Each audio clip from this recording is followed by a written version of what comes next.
નસવાડીના station વિસ્તારમાં water વર્ક્સની પાસે આવેલ ટ્રાન્સફોર્મરમાં ધડાકો થતા આખો ગામનો વીજ પુરવઠો ગુલ થયો હતો. સ્ટેશન વિસ્તાર અને મેમણ કોલોની વિસ્તારોમાં નવી સોસાયટીઓ બનતા વીજ કનેક્શનોમાં અસંખ્ય વધારો થયો છે. તેમજ ઘઉંનો લોટ દરવાની ઘંટીઓ તેમજ મકાઈનું દાણ બનાવવાની ફેક્ટરીઓ, નવા મકાનોના વીજ જોડાણો વધવા છતાં મધ્ય ગુજરાત વીજ કંપનીના અધિકારીઓ ટ્રાન્સફોર્મર નાખવામાં પાની કરતા વીજ ગ્રાહકો હેરાન પરેશાન થયા છે. અનેકવાર વીજ ફોલ્ટો સર્જાતા લાઇટ ગુલ થવાના કારણે હજારો રૂપિયાના ઉપકરણને ભારે નુકસાન થાય છે. ટાઉનમાં કવાટ રોડ ઉપર વોટર વર્ક્સ પાસે મધ્ય ગુજરાત વીજ કંપનીનું ટ્રાન્સફોર્મર લગાવેલું છે.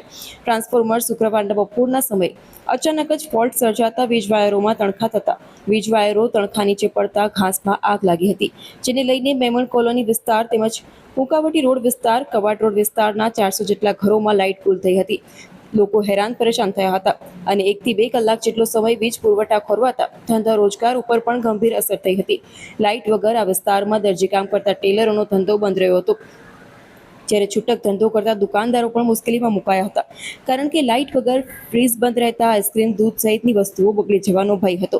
જ્યારે ટ્રાન્સફોર્મર પડી જતા નસવાડી તાલુકામાં અનેક જગ્યાએ વીજ લાઇનોમાં એક પછી એક વીજ ફોલ્ટ થઈ રહ્યા છે, જેને લઈને કરંટ પાછો સબસ્ટેશનમાં આવતો હોવાથી સબસ્ટેશનને ભારે નુકસાન પહોંચી રહ્યું છે.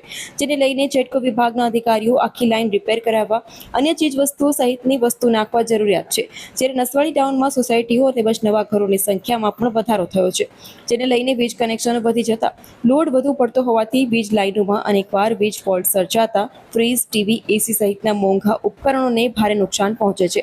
કેટલીક વાર તો બગડી પણ જતા હોય છે, જેને રિપેર પાછળ હજારો રૂપિયાનો ખર્ચ થતો હોય છે. સ્થાનિક લોકો દ્વારા અનેકવાર મધ્ય ગુજરાત વીજ કંપનીના અધિકારીઓને અનેક વિસ્તારોમાં નવા ટ્રાન્સફોર્મર નાખવા તેમજ લાઇન રિપેર કરવા રજૂઆતો કરાઈ છે.